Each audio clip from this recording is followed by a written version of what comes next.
Welcome to the bootleg studios of Rant Boxing. All right, special shout out goes to my pops, Mr. Ron Lytell.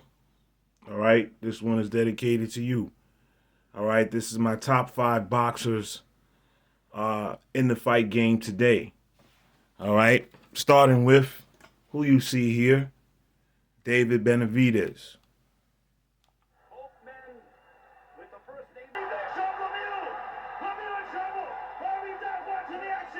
That's David Benavidez, right? I can show you some other highlights. All right.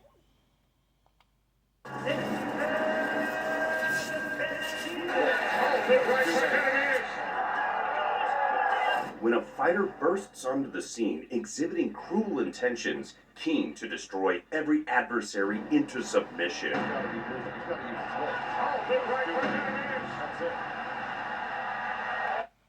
All right, David Benavidez, number 5. Number 4.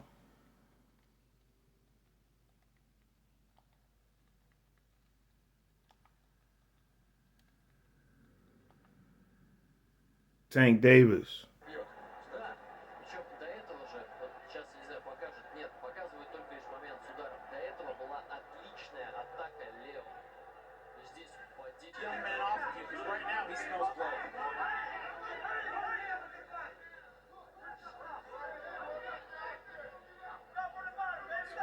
Right now is not good enough. That's why he came out on a mission, coiled up, and sting the sound of. Tank Davis, out of all the lightweights that are prospering right now, and they're all undefeated, which includes Shakur Stevenson, Ryan Garcia, and Devin Haney. Tank Davis is the only one that has the one-punch knockout power, and he's the biggest draw, the biggest pay-per-view draw out of all of them, and he's also faced the stiffest competition out of all of them so far. That's why he makes this list, as well as being one of the most electrifying fighters today. He put his nose straight through his face. Man, Nose is broken severely. it's hard to imagine any lightweight taking that.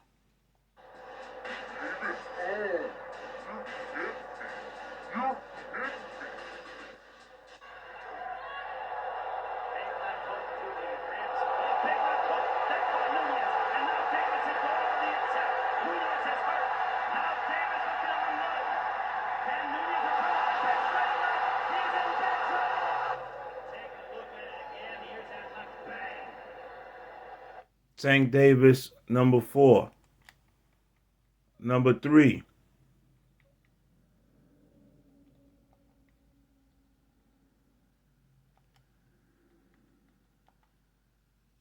Errol Spence.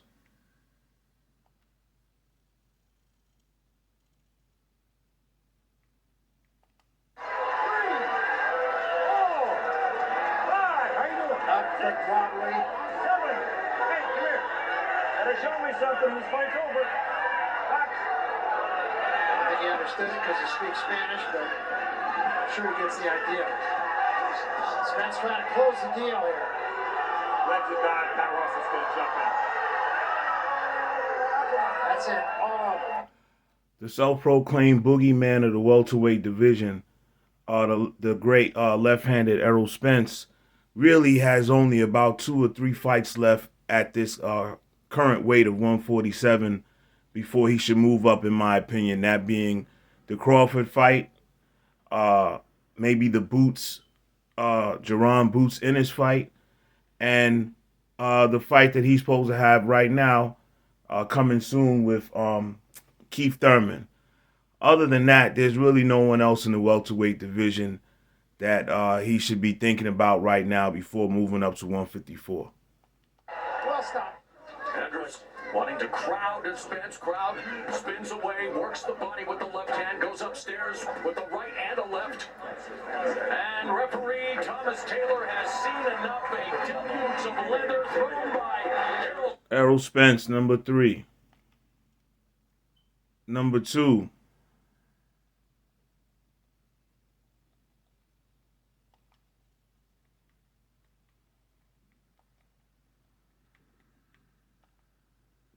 Number 2, Terrence Crawford. As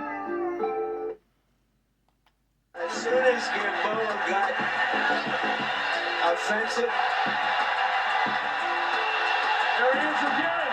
Gonna get hurt again as Gamboa was throwing a shoe-shine punt. And now Crawford's gone back.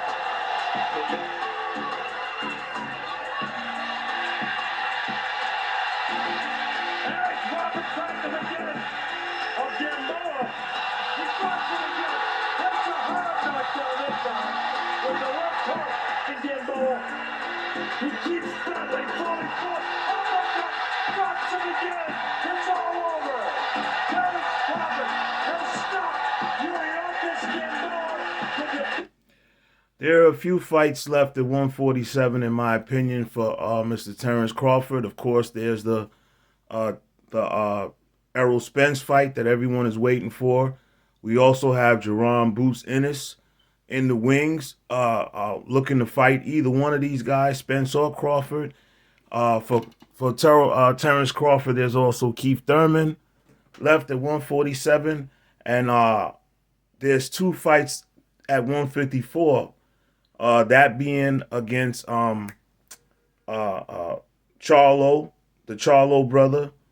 I think his name is Jamel Charlo, right? And there's also Danny Garcia at 154. But Terrence Crawford, the only reason he's not ranked number 1 to me, in my opinion, is because the guy that I have at number 1 has just fought, to me, more competition and been champion and dominant for a longer stretch of time. Out into his car, was counting his money when he thought to be careful, but the moment is a big punch. Good right hand. The end of that.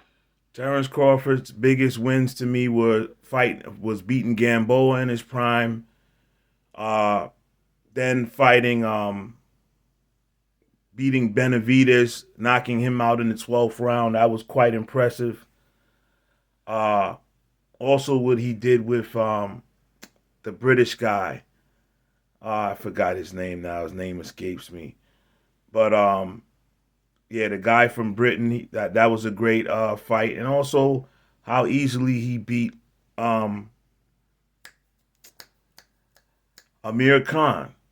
All right, he beat Amir Khan very easily. So Terrence Crawford could be at number 1. It's up to you guys, really, in the comment section. A lot of people have him number 1. Some people have Spence number 1. I have him number 2 here. Over Terrence Crawford in terms of punches landed. And that might be the only one that matters so far. Big here in 6 for Terrence Crawford. He's measuring and tattooing Delorme in the corner.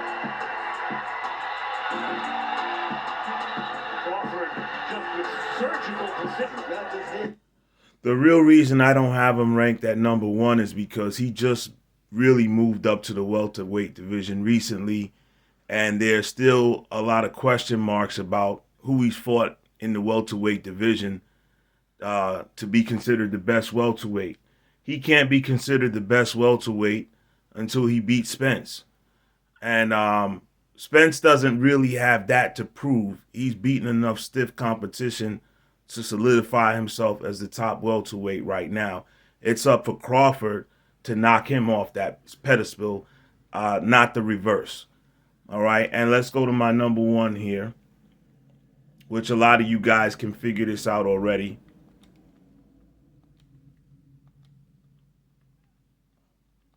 The great Canelo Alvarez.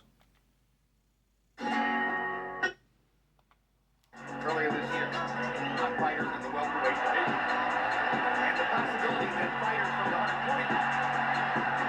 This is Nasdaq. Down goes down there on a working left hook. That's the biggest moment of the night for the crowd. Everyone wild. And the count is finished, and he knocked Vladimir out. Alvarez doubles up that left hook. Good left hook to the chin, right hand to the nose, and some blood from Ash's nose. The fact that Counter right by Alvarez. There's Sherman. Oh, good left hook, right hand. Canelo simply has the best resume out of any current fighter if you look at his strength of schedule, like they say in college football. You look at the pedigree of his opponents. No one else on this list or no one else currently fighting has the amount of high quality opponents on their list, on their hit list, as Canelo Alvarez. His two losses being to the great Floyd Mayweather, who Floyd Mayweather had Canelo come down at a catch weight of, I think, 152 pounds. And he was able to successfully drain and then school Canelo. But ever since that schooling, he really did master what the teacher Mayweather taught him in that ring that night. His defense improved significantly. He learned how to manage his money and his brand, and he learned how to pick opponents accordingly. Boxing is also about business and making smart chess moves. You don't always go running into a burning building to try to prove you're a superhero fighter. You pick and choose your opponents carefully, and a lot of time it's about timing, right? Canelo Alvarez has mastered this now, so he's become the man. So now a lot of people are claiming that he's ducking this one and ducking that one, including my pops, my father, who this video is dedicated to. And I understand where he's coming from, that a fight with Benavidez should have been happened. Uh, but Canelo is playing chess right now. Right now, he's the king. He's playing chess, and he knows how. He's taken a lot of cues from Mayweather. Mayweather let that Pacquiao fight simmer for a very long time until he felt it was the optimal time to fight Pacquiao. Maybe Canelo is waiting for Benavidez to be tested a little bit, maybe get his chin rocked a little bit, maybe have a real tough fight before he comes in there and cleans up what's left of Benavidez. Maybe that's a strategy. But either way, all of these guys that are claiming, the Charlo, Jamal Charlo, Benavidez, Andrade, claiming that Canelo's ducking them, remember, they're all clamoring for a Canelo fight because he's built up his career to the point where he's the top draw because he's beaten so many champions and so many great fighters. Irislandi Lara, Jacobs, Triple G, the guy he got the 175-pound title from in the first place. I forgot his name. The guy that beat and basically helped retire Bernard Hopkins, Kovalev. He has Kovalev on his resume. He went 12 rounds with Mayweather. He got schooled, but it's not like he got beat up and broken in that fight with Mayweather. It was like an intense sparring match where he learned and got better. All right, so hit me up in the comment section. I know my pops is going to call me about this video and give me his 2 cents and a quarter. Let me know in the comment section what you think. More videos to come. My top 10 is coming soon. Also, my take on, the fight game currently. All right, this has been Rand Boxing. Peace.